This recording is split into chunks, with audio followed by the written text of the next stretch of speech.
What's good? How y'all doing this evening? Welcome back to the Forever I Love Atlanta Sports Podcast. It's your boy the Don with my co-host the King. What's What's good, good, Don? How man? you doing, bro?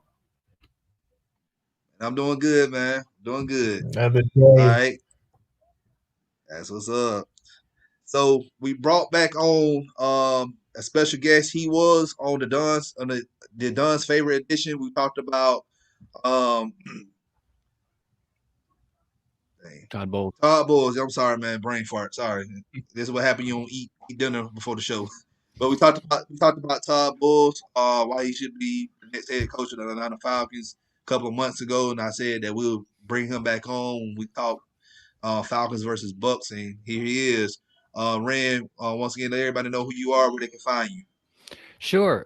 Thanks for having me on, guys. I co-host a show called the Pewter Cast. There it is. We are a fan-generated podcast that we stream live on YouTube, on Twitter, on our website, Pewtercast Live. There's one I'm missing on Facebook as well, and then we also grab the audio and throw it out on all the podcast apps out there, Podbean, of course, Apple Podcasts, Stitcher, all those. They're out there. We've been doing it for about 5 years. We have over a 500,000 downloads and 500 episodes in our bank. So, yeah, we like to say we're not football experts, but we are expert football fans. That's what's up.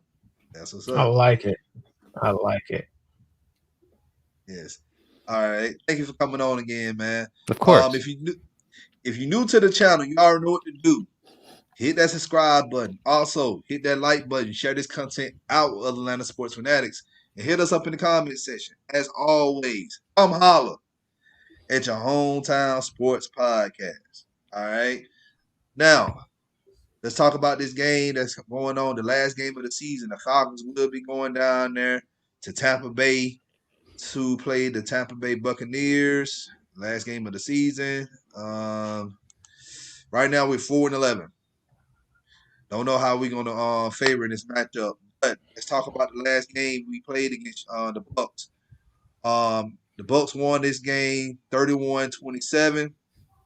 Matt Ryan, he went 34 for 49, 356 yards, 3 touchdowns.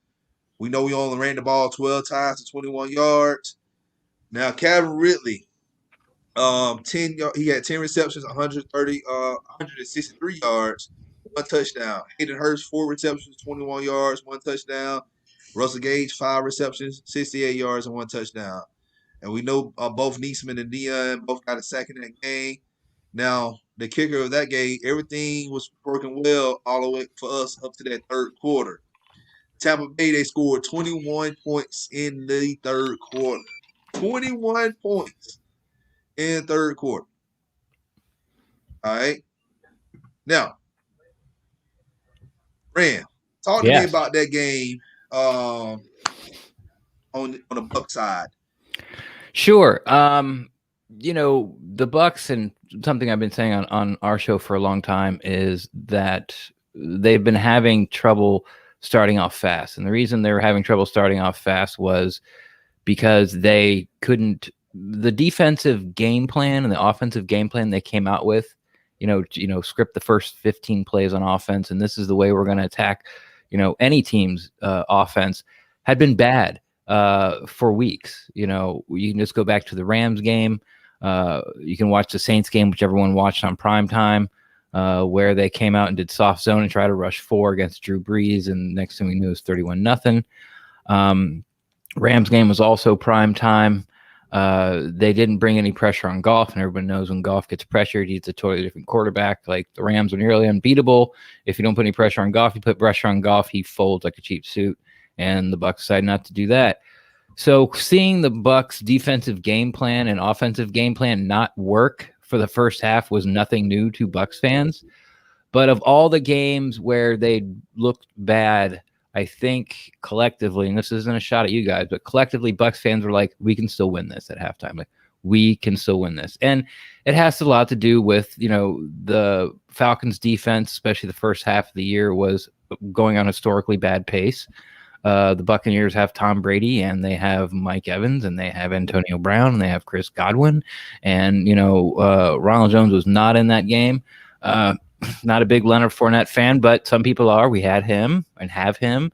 Got Gronk at tight end, and we got a defense that has shown to flip the switch at different times during the game, even though they've started off bad. You can look at the Raiders game, you can look at the Packers game, you can look at the Chargers game, all those games where the defense just sort of all of a sudden woke up and started making some stops and getting some 3 and outs. So we felt good about it, and then the Bucs offense played like we think they've always should have been playing from week 1. Unrealistically, as fans, every time you touch the ball, you put it in the end zone, and the Buccaneers scored 7 times in a row against the Panthers, and they scored every single time they touched the ball against the Falcons. That first game they scored, except for when they knelt down. So every time in the second half they got the ball, they put points up on the board. Mostly were touchdowns. So we felt good about it.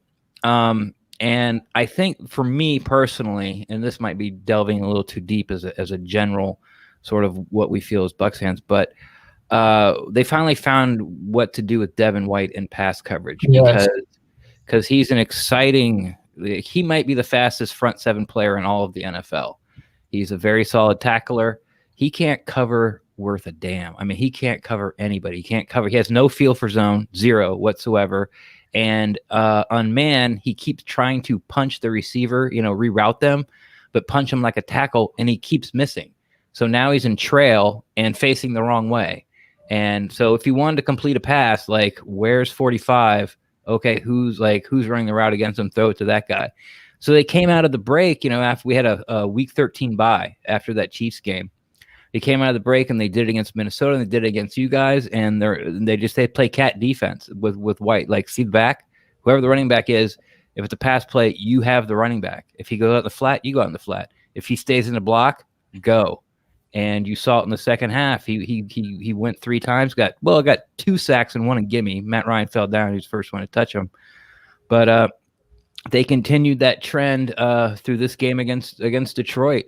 That massacre on no fault to Detroit with, first off, they're not very good. They lost their quarterback for the first series, and offensive and defensive play callers had never called a play in the NFL game before. So the Bucs did what they should have done against Detroit in that game. But, what I like most about that Falcons game was sort of seeing 2 games in a row and solidifying what they're doing with Devin White and doing what he does best, which is go forward downhill really fast.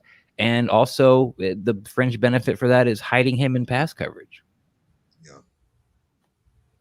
All right.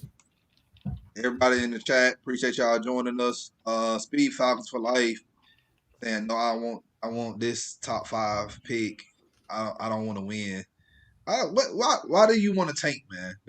I just don't get something. Yeah. Why do y'all want to tank? We want to win. Trust me. And we have yet to beat Tom Brady.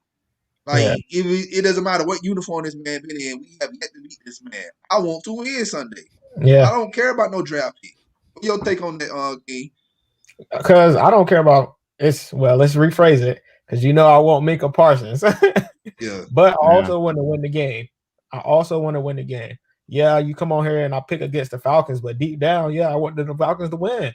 But you always got to think logically they might lose this game. So, but I want them to win. Yeah, and sort of the last comment there in the live chat, Jansen Harris says Bucs don't even need this game. That's not true. If the Bucs get this, y'all need this game. I was going to mention that. Y'all need this game to get in the playoffs. No, we're in. But if we win this game, we get the 5th seed, which means we play the winner of the NFC East, whoever that ends up being. Oh, easy road. That's a breeze. That should be a breeze. Exactly. So this is why Bucs fans want this game. Like, we want, okay, we're in the playoffs, haven't been in the playoffs in 13 years. Okay, well, now we want a playoff win. What's you want to take the path of least resistance. That's true. And not only that, like, if y'all didn't eat this game, y'all be sitting Tom Brady and sending y'all starters. But, like, y'all actually going out, everybody's starting and everybody's playing. Y'all need this win more than anything. But, we also need this win too. So Bruce Arians came out and said we're going to play. Plus, Mike Evans needs 40 yards to get 1,000 yards for 7 straight years to start a career. He's got 1,000 yards, and the 7th year, which is this year, he's 40 yards away, will be an all-time record, breaking Randy Moss's 6 years in a row, which he's tied with right now. And also, Ronald Jones is expected back this week, and if he gets 100 yards, he gets 1,000 yards. And the Bucs haven't had a 1,000 yards rusher since 2014. So there's some things to play for besides just that 5th spot. Bruce Arians actually came out after the game, the Detroit game, goes, yeah, we were like, Mike needed 221 yards in the next 2 games. And he's like, yeah, we were trying to get it all in the Detroit game. And they came up 40 yards short. So he had like 181 yards in that Detroit game. So there's things to play for. And like I said, the BA's already came out and said, no, we're playing. Now, if it happens, what happened last week with the Bucs versus Detroit, where, it's a blowout at halftime, everyone's coming out. If Mike has his 40 yards, he's coming out. Blaine Gabbert played the whole second half of that Detroit game, so Brady will come out. So yeah, I mean, the coaching staff isn't going to come out and say, hey, we want this game because we want the 5th seed and play the NFC East, because that's just going to piss those people off. They're saying we want to win this game because 11-5 looks better than 10-6. That's a bunch of crap. They want to win this game because they get the easiest game in the playoffs, week 1 in the playoffs. If we beat y'all play Seattle. Yeah. I don't know. I'm not really sure. I'm not even, and again, like if I say anything about that's disparaging or not glowing about the Falcons, I'm not sort of attacking you guys, but I'm not even the mindset we're going to lose this game. And, it's a rivalry, man. Look, stop with the political correct stuff, man. This is a rivalry. No, right? That's what I'm saying. I'm going to say things like there's no chance for the Falcons to win this game, which obviously isn't true. There is. But like my mindset is so far off of like if the Bucs lose this game, I haven't even looked at those scenarios because we're not going to lose this game because we're playing the Falcons. Understood. Okay. So let me ask you something from a outside fan looking in. Matt Ryan, how has his play been this year? Matt Ryan, to me, and again, like I follow the Bucs so closely, it's almost criminal. Someone who doesn't get paid for this shouldn't follow this team this closely. So I don't have really a lot to, I don't really have a lot of time where I focus on other teams. And I do focus most, if I do, it's Panthers, Falcons, Saints, obviously.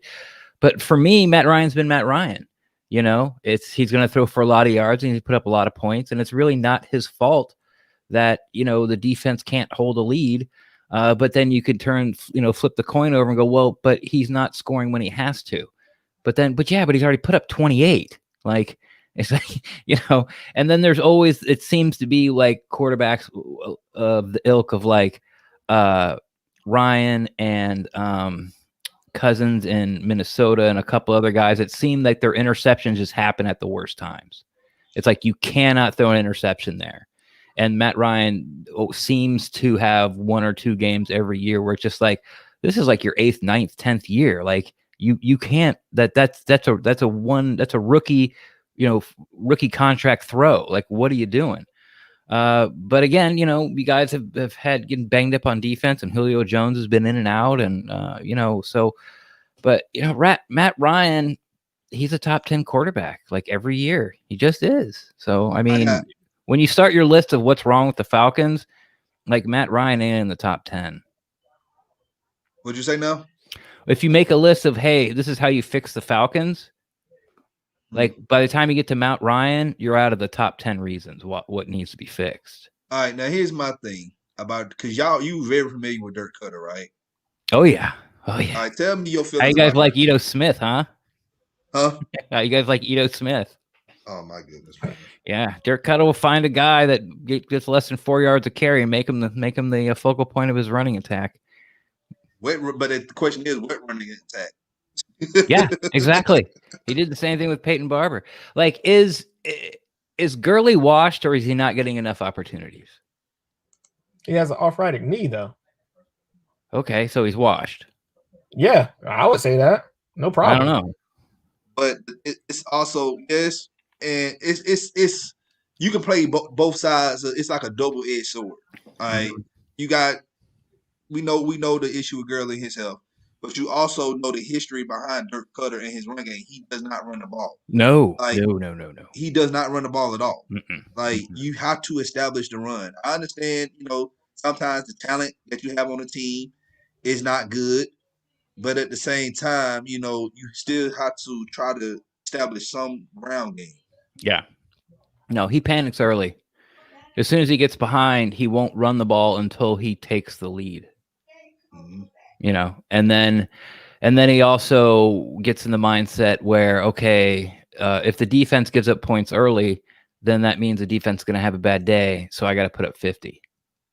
So he doesn't run the ball. He loves to throw. And that's, he's an ex-college quarterback, a really bad one. But he's been a coach's son and he's coached and that's all he's done. Like he's played football, been coaching football his whole entire life. He loves the passing game, man. Can he scheme up guys open in the passing game and get your quarterback, fantasy football stats that everyone will love? Yeah, he will. Can he balance an offense to make a deep playoff run? You have that outlier back when you guys had a big lead against San Francisco at halftime and you're about to go to the Super Bowl. Like that was a magical year for you guys. But besides that, like the 1 year's offense coordinator here, and then the 3 years as head coach, like, yeah, he refuses to run the ball. He'll give you reasons why, and you listen to him in the press conference, you go, okay, that makes sense. And then next week you come out and then they don't run the ball. There's another reason that makes sense. And then the next week it's another reason that makes sense. And then you look up at the end of the year and you have like 250 total rushes total, combined, and you have like 1,500 passes. Yeah.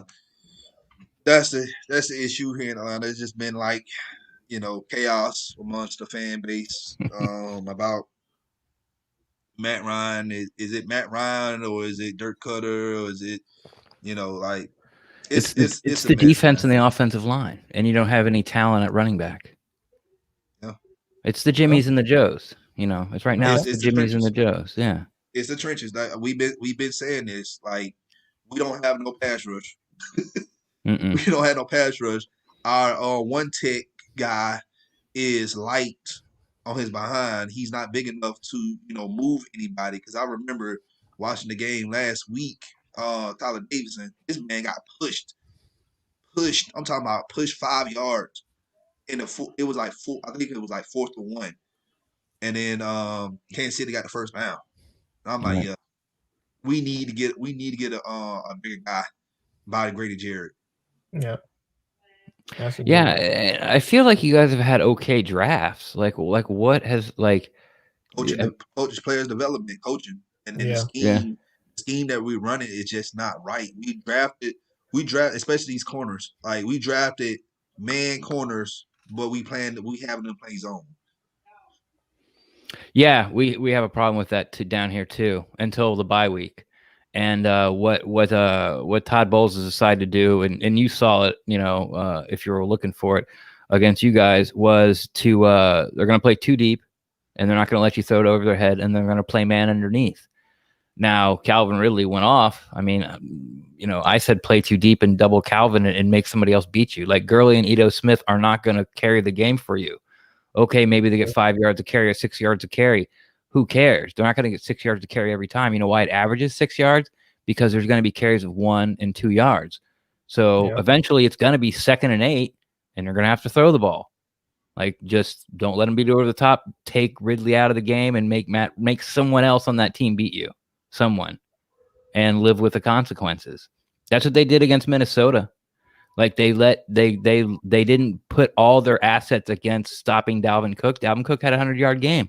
Yeah, he didn't get it till his last carry in the 4th quarter just to get 103. But you know who didn't have a good game? Thielen or Jefferson. You know who had a big game? Their tight end. 8 catches for like 89 yards. I mean, for a tight end in fantasy, that's awesome. You're super happy. Exactly. But for that being your leading offensive output guy, you ain't winning no games like that. Yeah, that's true. That's true. I can agree with you there. I can totally agree with you there on that one. Yeah, so I feel for you with getting these big long corners that are press man, and then they keep playing this zone defense. Like, It's yeah. You know what we do? We like to blitz and play soft zone off it. So the quarterback has a hot read and the closest corner to a wide receiver is 7 yards away. But at So least y'all got a defensive line though. We we ain't got no do. defensive line. Yeah, we Y'all do. got We do. Shaq Barrett. Y'all got Vitaville. Y'all got the Ndamukong Suh. Y'all good. We ain't got no. We just got Grady Jarrett. And Yeah, that's it. we're happy with our roster, and we have been for a few years. Even when Cutter was here, like we've like you went up and down the roster and sort of putting potential to the younger players and you know and looking at the veterans and what they've done before, and you're like this is a playoff talented roster. Like it's not the best roster in the league or a top 5 roster in the league, but you should make the playoffs with these guys. And then consistently we'd go like 5-11. Or 6-10, and at the end of the year, you're scratching your head. And it really was until it had been so long since I've seen a tier 1 coaching staff. I forgot how important coaching was. I'm telling you, man, y'all got Bruce Arians. Bruce Arians is a good coach, man. Y'all are gonna be fine. The question mark is what are y'all gonna do after Tom Brady? Like, we know Tom Brady's not gonna play 3 or 4 years. He may have another year under his belt next year, and then after that may be it. So I it's feel going to be fun this year for the Bucs in the draft because left tackle's open because even though Donovan Smith has had a pretty good couple of second half of the season, he'll be making $14 million unguaranteed. Tristan Wirfs is awesome. So left tackle's on the board, but we also need edge because Shaq Barrett's not under contract.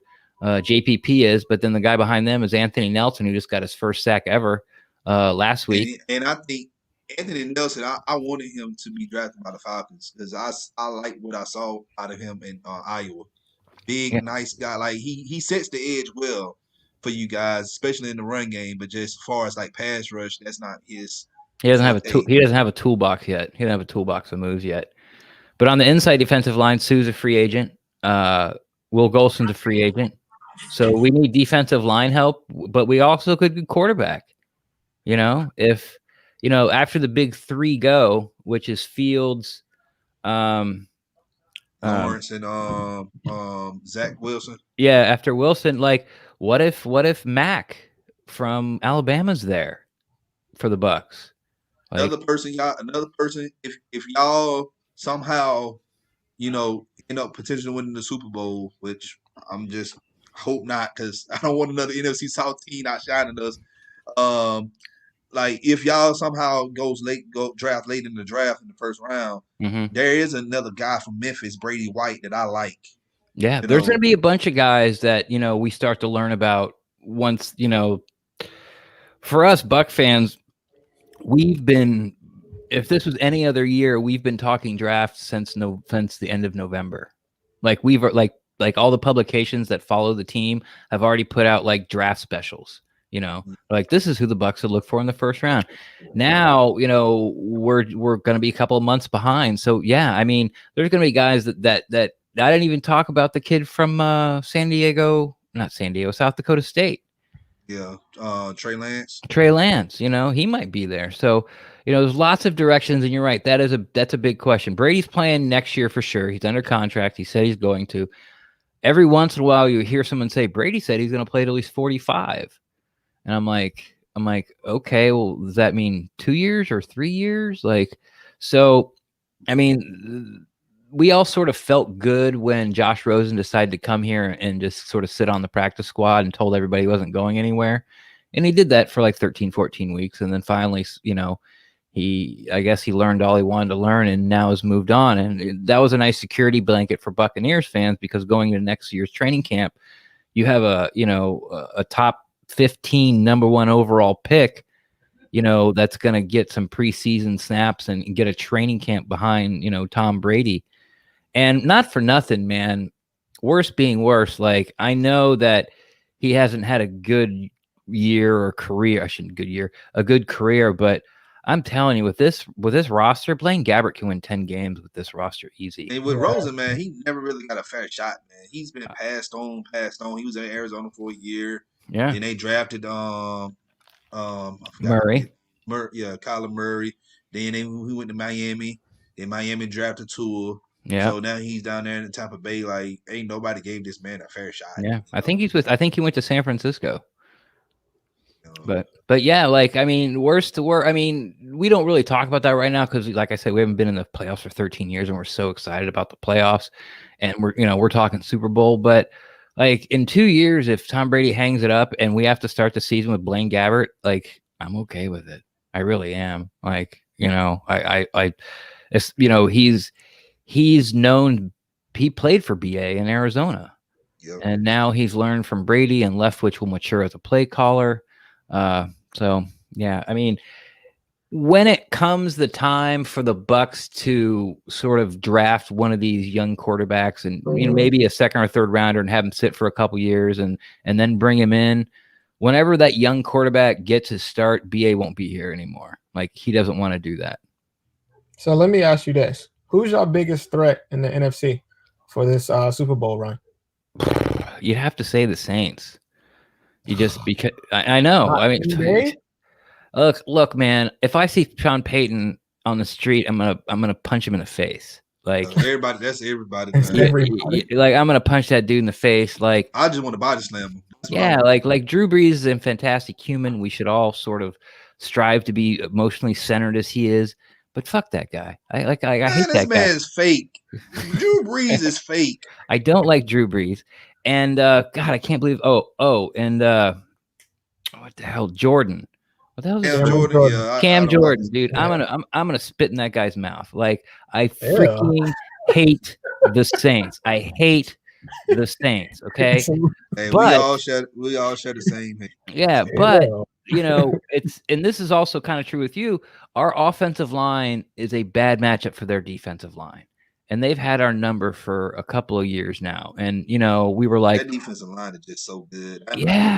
Dennis Allen has done a great, first off, Jeff Ireland and all those, they've done a great job acquiring those players, get a draft or free agency trade. But Dennis Allen has coached those guys up, and they're number one in run stopping. If you number one in run stopping, your defense, everything else take care of itself. Yeah. They're tier one coaching staff, man. But you got Seattle, and I know their defense is turned around, but basically Seattle kind of meanders around for 3 quarters, and then the fourth quarter they, look at Russell Wilson and go, okay, go win it. So they're very beatable. I don't want to go obviously to Green Bay and have to play the Packers, but we put up 38 straight against the Packers after losing 10-0. They pulled Aaron Rodgers, like he just quit. And I know that's not going to happen in a playoff game, but we've seen the Bucs sort of handle the best of what the Packers had to offer, at least that week for the Buccaneers. The Rams are so up and down, and then we've talked about the NFC East, and it's going to be the Chicago or the Cardinals, and I don't fear any of those guys. So it's got to be the Saints. Do I think the Bucs can beat the Saints or has a better than puncher's chance against the Saints? Yeah, I do. Especially the way they're using Devin White, especially the way now they're using pre-snap motion. Now they're not running the ball every single time on first down. Now they're using play action more. I think they'll give the Saints a much better game. But of all those teams, say pick one, who has the best chance to beat us? It's the Saints. Look, the only thing y'all got to do with the Saints is take Alvin Kamara out of the game. If y'all take Alvin Kamara out of the game, I'm with you. If y'all can stop the run and force Drew Brees to throw the ball, we always stop the run. We've been awesome in stopping the run for 2 years now. Like we led the league last year, and was leading it until we got out of the bye week, because they changed up, like I said, not putting so many assets just to stop the run, and they were leaving the back end out to dry. Because Todd Bowles were like, we got to stop the run first.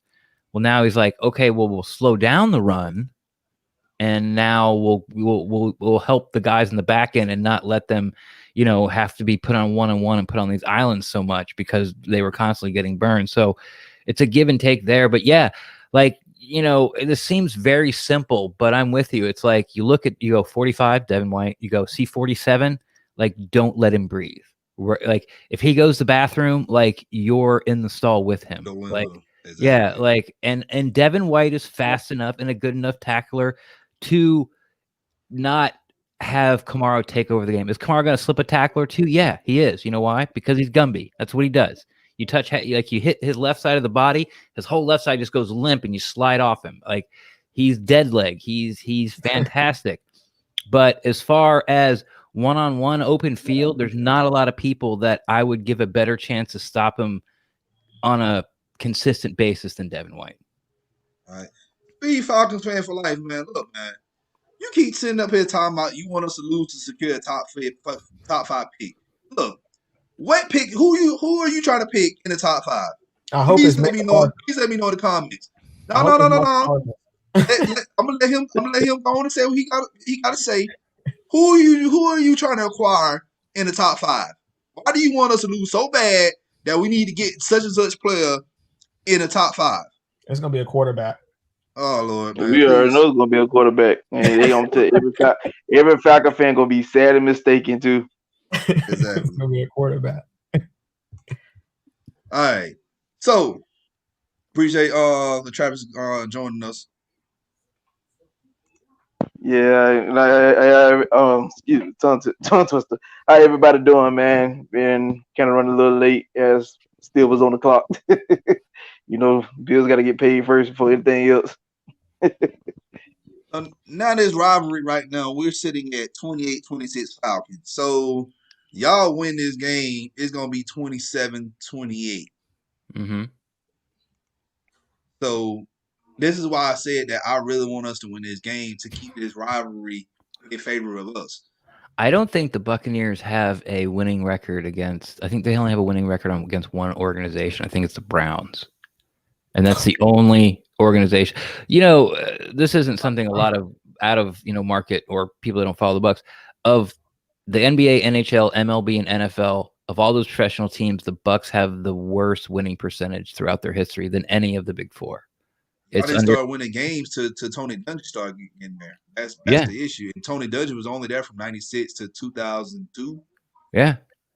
We had a couple of good years, like 79 to 81, and then we lost. The Buccaneers went 5-11 or worse for a decade in a row. Like that was, I was in high school at the time. So like I had to defend that to people like I live in St. Petersburg. It's right next to Tampa. It's like Oakland and San Francisco. It's right across the bridge. And there was no Buccaneer fans in high school. Why? Because we were terrible. I mean, terrible. So so that's why I think it's like at 319 is our overall like historic winning percentage.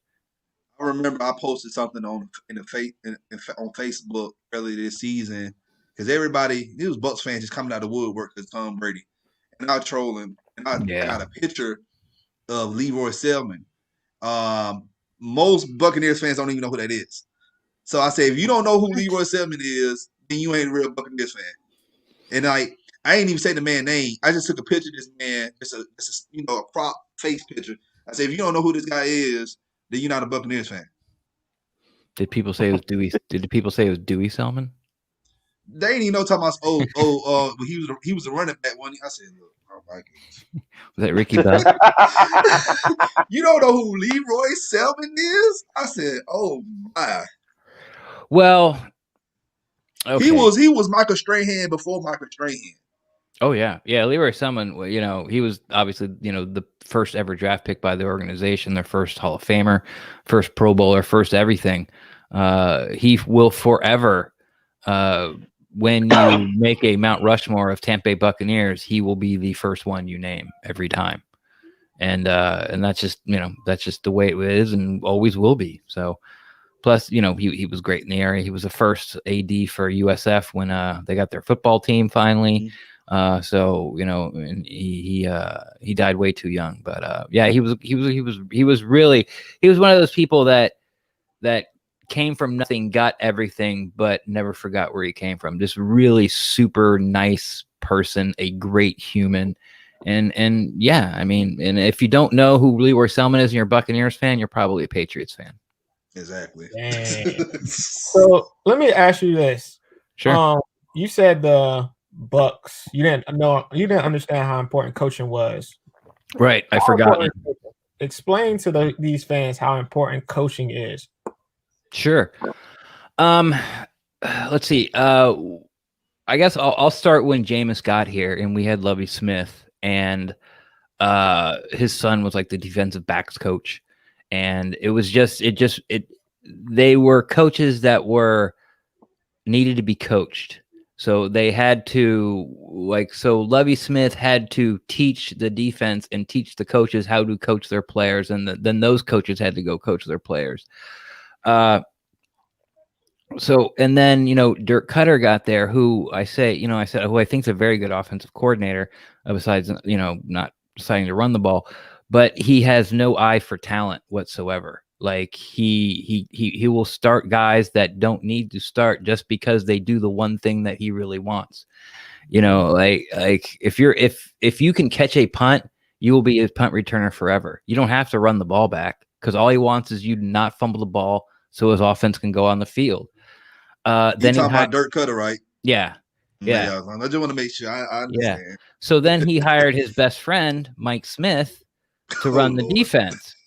And talk about soft zone and not playing man. And I mean, you remember Julio Jones went for like 250? Yeah. And he sat there in the press conference and said, we ran 22 coverages against him. I don't know what we could have done. Like, no, you didn't. Because Julio came out and said, yeah, they played quarters all game. So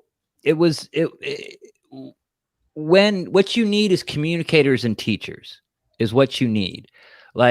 Be able to be great on the whiteboard isn't enough. Be able to have your friend who you were good with in Jacksonville and hey, we got ourselves an NFL team. We're going to do it the way we've always wanted to. And it's not what it is. It's about experience.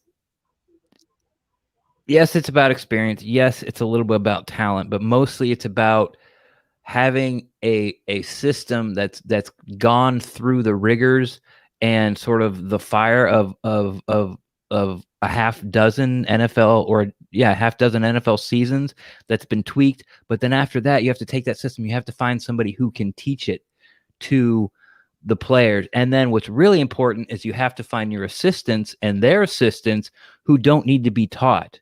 They don't need to be coached how to coach. And when you get that together and you see it, you see the good staffs that always do it. And then when they lose too many, they start to lose. But New Orleans, you talked about their defense core, Sean Payton, that continuity has been there forever. Andy Reid's, his staff is always getting pluck for people. Before this year, New England for 2 decades, always getting people plucked off their staff because they find the right people and communicate their message. The Steelers had 4 head coaches ever? Mm-hmm. Because they hire the right people. And it's just not enough to go, oh, when this offensive coordinator was with this team, they were 3rd in the league in yards. He must be a good offensive coordinator. It's got to go deeper than that. And I just don't think owners and GMs kind of understand that, because whoever's doing the hiring in organization, more likely they've never coached. Exactly. So that's it. It's really about communication and it's a little bit of experience, but being able in different ways, because everyone learns different. Everyone learns a little bit differently. Some people are visual, some people are audio, some people you got to walk them through. Some people will pick it up the first time. Some people you got to do it 10 times. It don't matter. Those guys, I'm sure Cutter said this because he said it in Tampa a lot. The guys are your guys. These are who the guys you have. Walter Payton's not walking through the door. These are our guys. You have to coach them up, and the teams that can end up being successful. Here's something. I'll finish with this. I know I'm rambling, but Patrick Mahomes is the best football player in the NFL. Patrick Mahomes is not Patrick Mahomes if he doesn't get picked by Andy Reid. Bingo. Period. Bingo. Been saying that. And you know what? And I'm glad because I've been saying this too. You got to look at the body of work, not just at the head coach, but you need to look at his staff. And I've said this about, look at 2010 Green Bay defensive staff. They had Dom Capers, they had Kevin Green on there. They had some other good coaches on there. Those guys, they knew how to coach. That's why their defense was so good that year. and that's why they won a Super Bowl. Yeah. Like you just and the problem with Mike Smith, I feel like he hired a lot of his friends and it made it like a country club, and these guys just they went out there teaching, developing these players. Our player development was at an all-time low under Mike Smith. Yeah, because he hired friends instead of hiring what's going to work for the system so we can win games. Yeah, you're giving your buddies jobs. You're giving the people that you coached with in your past, or it was like when we got Jay Hayes from the Bengals, like Jay Hayes and God, who was Marvin Lewis? Marvin Lewis and Dirk Cutter play on the same football team in Idaho, at the University of Idaho, or maybe it was Idaho State. I don't know. Marvin Lewis's best friend was Jay Hayes. Now, Marvin Lewis gets a head coaching job at Cincinnati. He hires his longtime friend, Jay Hayes. Jay Hayes didn't develop anybody along the defensive line. Cincinnati hated him. Well, he needs a job. So what happens? Marvin Lewis calls Dirk Cutter, who been longtime friends. And now Jay Hayes was the Buccaneers defensive line coach for a few years. Let me put it to you this way. When Dirk Cutter was here, Ronald Jones was a complete bust. Our guard Alex Kappa could not get on the field behind the guy that an announcer called Caleb Benenoch that he was a health hazard and liability. That's how bad he was. He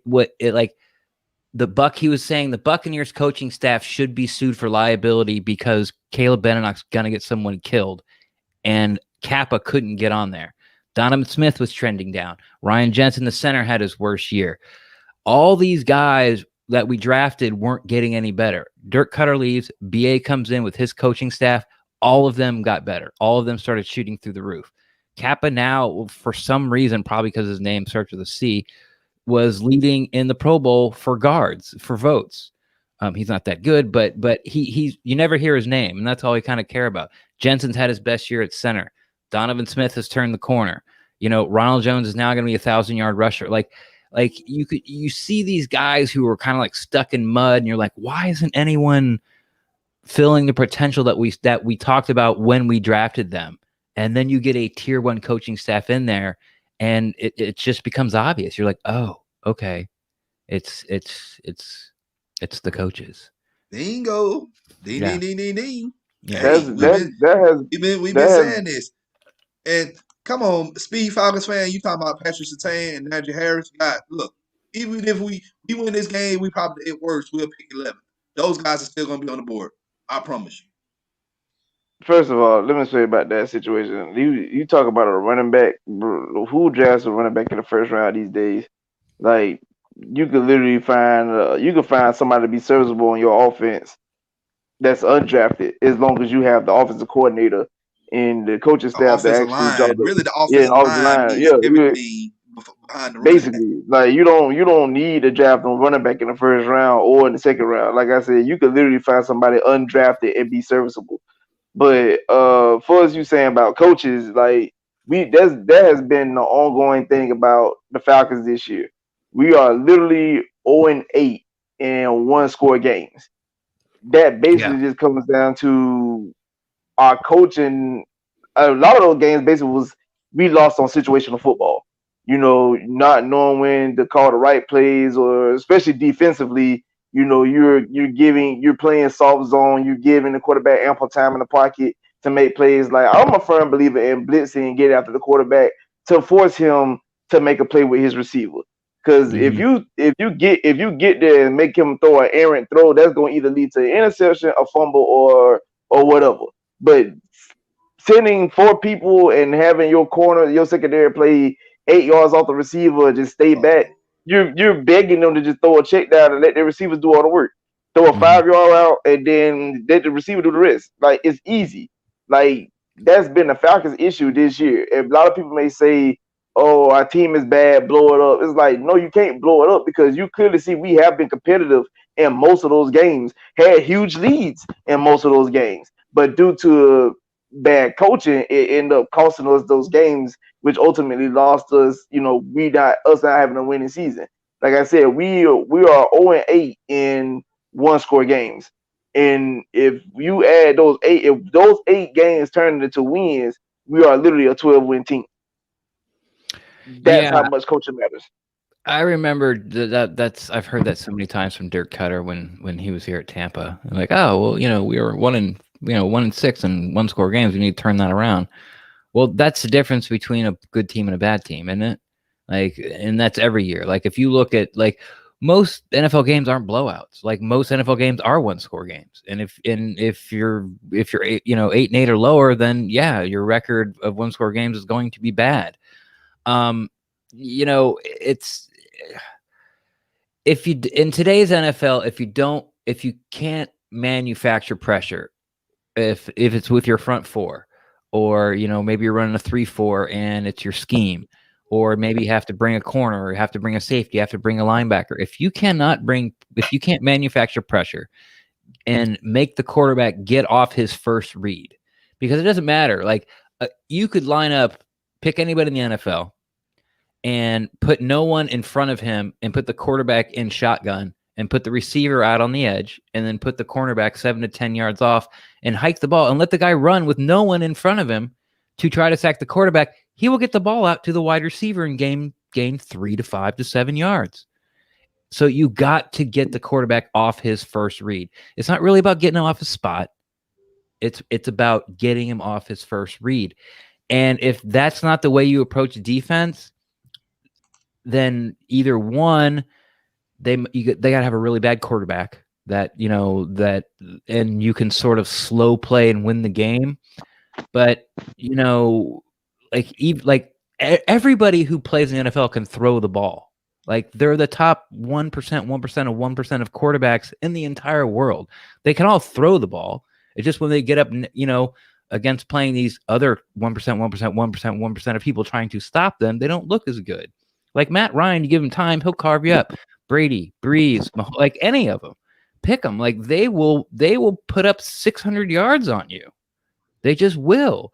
So if you don't have the pressure, you can't play defense in the NFL anymore.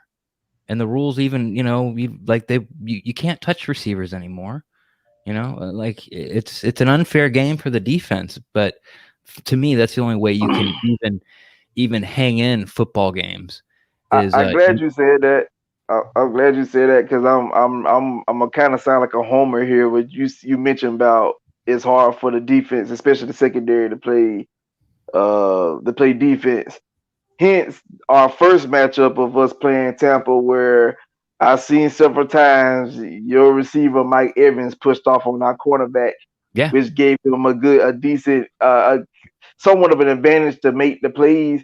And then, like, clearly on one drive where he pushed him a little hard and our corner reached back and he grabbed a face mask. Yeah, don't get me wrong, I know the face mask will get called, but if you clearly look at it, I'm like, if you saw the face mask there, as a referee, I'm looking at the referee like, if you saw the face mask, I know you see him clearly push off him, but you didn't throw the flag on that.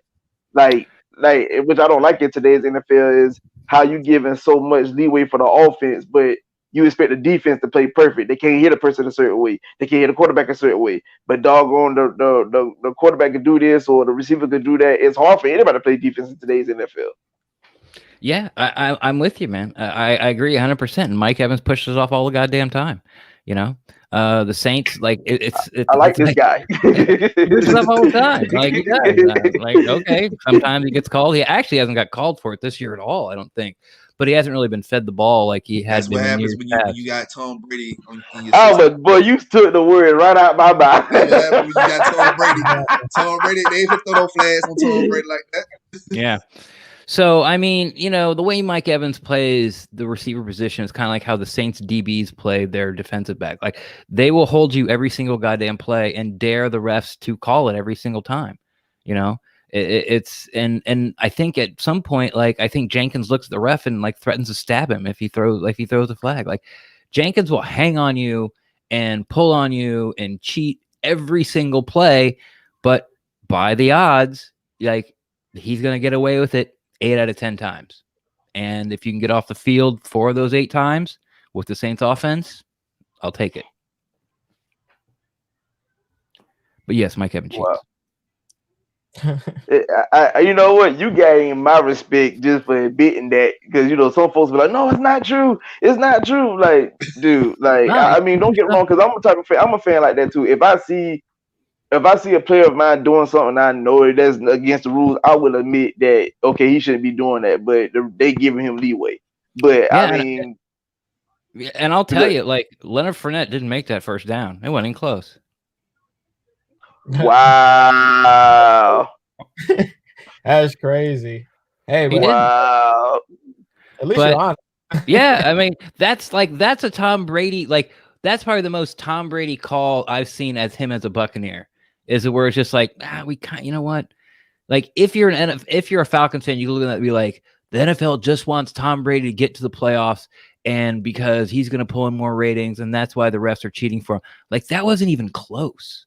Like, It really wasn't. kudos to Fournette for getting there to make it look close. I mean, he had to fight for it, but it was short. But we would have went for it on fourth and probably got it anyway. But it's just those things. And I will tell you what, from being a Buccaneers fan who has constantly gotten shit on by bad calls because we get the crappy refs every single week because we're a crappy football team. Like, you don't get the best referee crew. As a Buccaneer fan, you never get them. And you'll get one primetime game a week, and it's Thursday, and they're not the best referee crew because they're saving them for Sunday for the Pats Chiefs game. So it's been nice to see these games where there's not 22 penalties called, with 14 holdings between the two teams with these, tier one referee crews. It really is a totally different game when you play with different refs. Like, when you continually get the upper echelon of referees, it's a much better game to watch. It's just a better game. It just flows better. But if it's Jets Giants week 15, like, oh God, it's gonna be 22 holding penalties. It's gonna be 5 hands to the face. It's gonna be 9 pass interference calls. It's just that's kind of what's sort of woken me up to this Brady effect. Is this sort of like, we talk about coaching and tiers and how important it is, but really, like, the refs that we get now just make the game more fun to watch.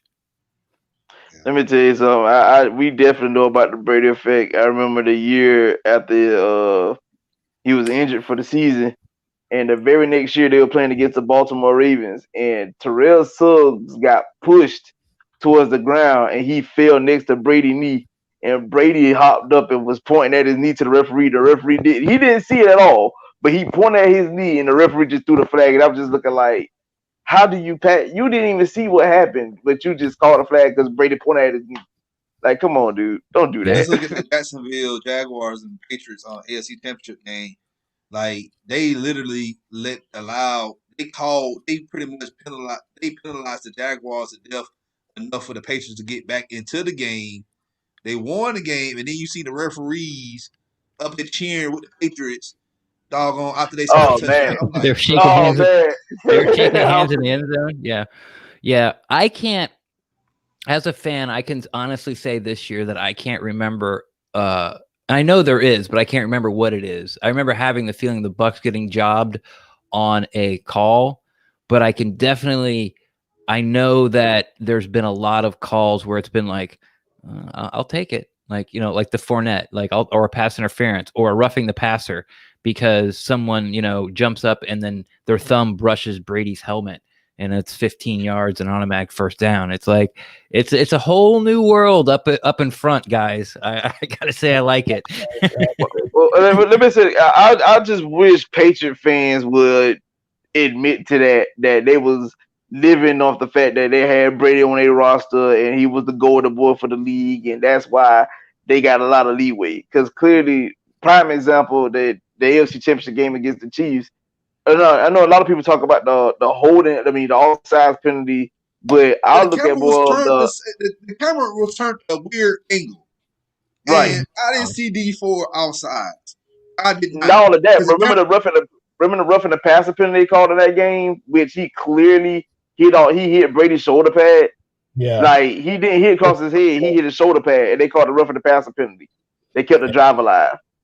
Yeah, I really used to hate those calls too, but now I'm not. I'm okay. Oh, now you all right with it now? Oh, man. It's all All cool. right. Let's go ahead and get to the predictions for this Sunday's game. Ren, we'll start with you, man. What you predict for this game? I think the Falcons played their Super Bowl last week. I think they left it all on the field with the Chiefs. Now the professionals. Yeah, Super Bowl is kind of cliche-ish because they have a lead and then blew it off. Yeah. Well, I mean, I know everyone's going after Koo, but I mean, the cornerback dropped the ball, like game over. They really ain't coming out the coup. They going out the Matt Ryan. Why? What'd he do? He ain't scoring enough points. What did he do? Drive him down the field with less than 2 minutes to tie the game? Is that what he did? Anyway, if anything, I blame the offensive coordinator because we got an interception off Mahomes and was deep in our own territory. And typical Dirk Cutter, he called a two-man max protection play action pass, which you had one dude running deep downfield on a double move, and then your tight end running the comeback route, which was just. Oh my God! Well, but Matt Ryan played better than Pat Mahomes in that game, and we have people in our own fan base, mind you, say, "Oh, Pat Mahomes played better than Matt Ryan because he won the game." I'm like, but he threw a pick and could have thrown 3 picks if really 2 of our defenders didn't drop him. Yeah. Well, my prediction is I think that Atlanta's going to come to play, but I think the Bucs are going to jump out on them early, and I think that they're going to start looking for tee times by the halftime. And I'm not picking on Atlanta. Like, I've seen the Bucs do this for decades. Where we're going to go out there and give it our all. We're going to play spoilers, and then halfway through the second quarter, they're down by 17 points, and they don't. So I think I think that the Falcons were too emotionally invested in that Chiefs game, and they don't really, in their heart of hearts, give really 2 shits about this game at all. Dirk Cutter's very worried about the pressure. He's going to max protect again, which means Devin White's going to shoot the gap, which makes a long day for Matt Ryan. You only have really one weapon that can change the game. And that's Calvin Ridley, and he probably had one of his best days ever and still lost. And the defense is, the Bucs offense is really clicking right now. And I can't, look at the Falcons defense and who are you going to take away? Brady's finally meshing with all the receivers and all his playmakers. And so who are you going to take away? I just don't think the Falcons are deep enough in the secondary to even come close to taking away 2 or 3 of those guys. So unfortunately, I think it's going to be a blowout. I'm looking like 38-17. Travis, I'm not gonna go that far. Even though I hate to admit it, Matt will end the season still not able to beat Brady in his career, which I hate that with so much of a passion. But I feel like I would not say that it'll be that. I'll probably say Tampa will win 27-21. right. King. I'll give my predictions in a minute, but first, let me get a shout out to Mad Mike in the comment section. Y'all, I'm his hero. He's lying. He doesn't like me. He's a clown. I'm going with King cash and receipts. Gotta give out the receipts, man. Gotta give them out. They want them. Why not, right? Yeah, I'm with you. Hey, I'll go with close game. I'll take this one close. Falcons lose last possession, 28-24. I guess the Mika Parsons. I guess we playing for the Mika Parsons Bowl. I see. Of course, bro. But no, bro, you gotta keep it real. They're gonna go in there. They're gonna play good. I think the Falcons are gonna play good this game. They're gonna try to keep them from not winning, but I just don't think we have the weapons to seal the game, and that's been shown all year. So why not? All right. Well, John gets so upset. I'm not upset. He's like, God.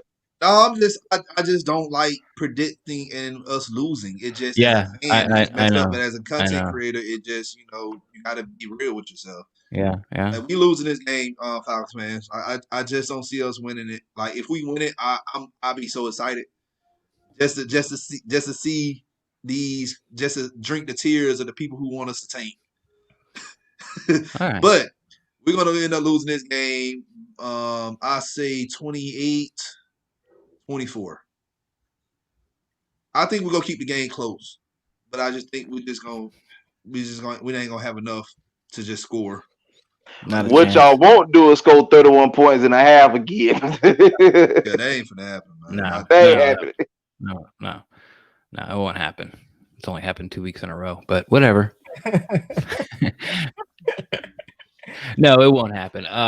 It's just, honestly, I think this is going to be a bloodbath. All Todd Bowles has to get his defensive scheme right coming out the gate, and if it does, it's going to be a bloodbath. Like, I think the game would have been a lot closer the first one if you guys wouldn't have handed us a first down and taken away your first down on offense. Like, the offensive and defensive peddlings on the first drive of each sides of the ball getting out there really set the tone.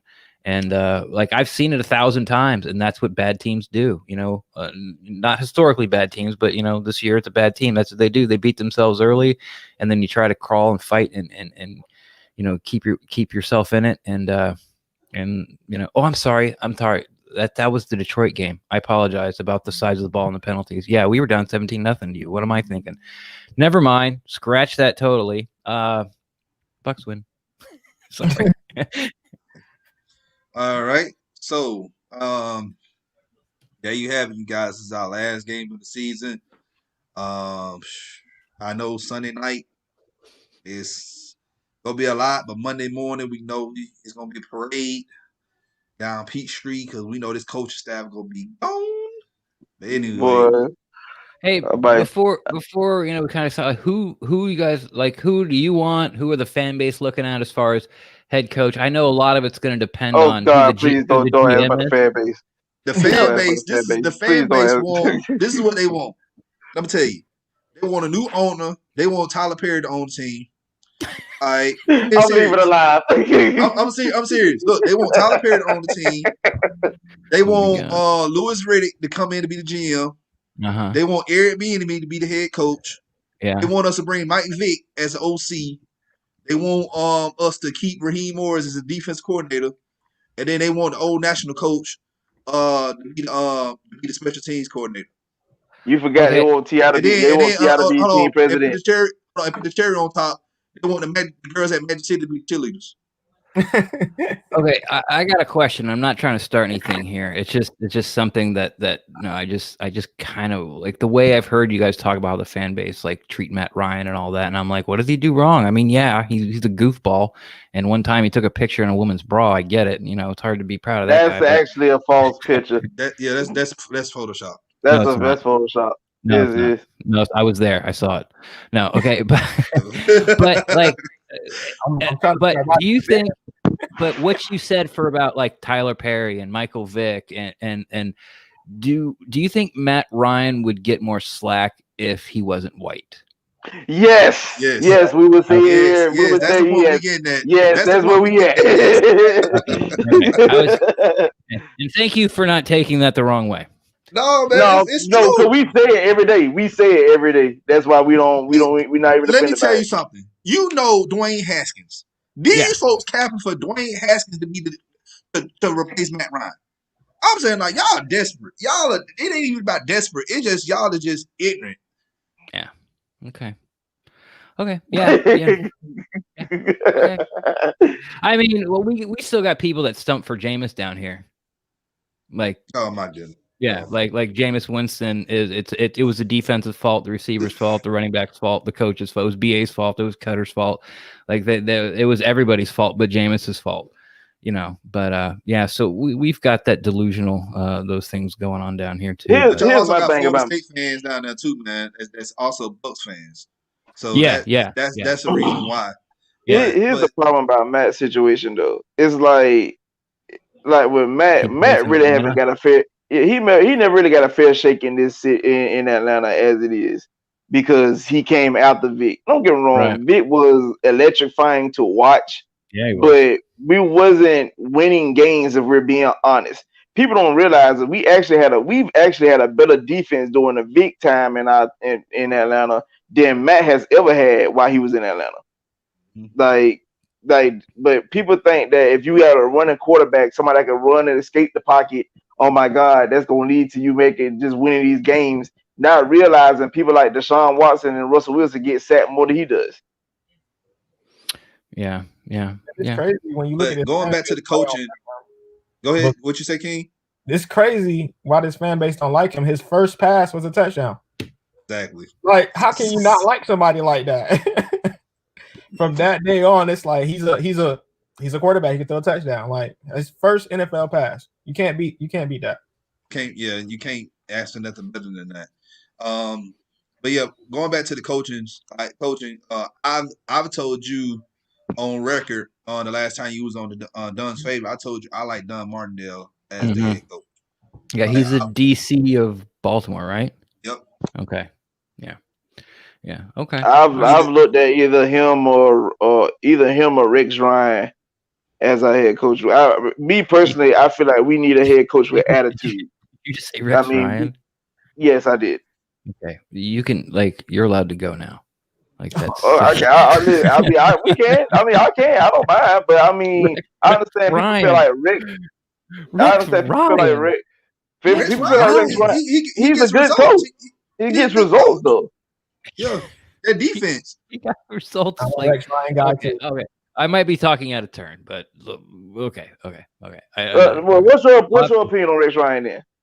I think Rex Ryan is a player's coach, and if he doesn't have the veterans, I don't think he can coach. I think he can inspire. He can't develop. He can inspire, and that's what he did That's what he did with the Jets. But then when he had to get down to the X's and O's and actually out execute and scheme somebody, he couldn't do it. I think the biggest issue for Rex Ryan is he didn't know much about offense, which plus no quarterback either. That was a downfall in the Jets part, but he always kept the defense at least top tier or at least above average.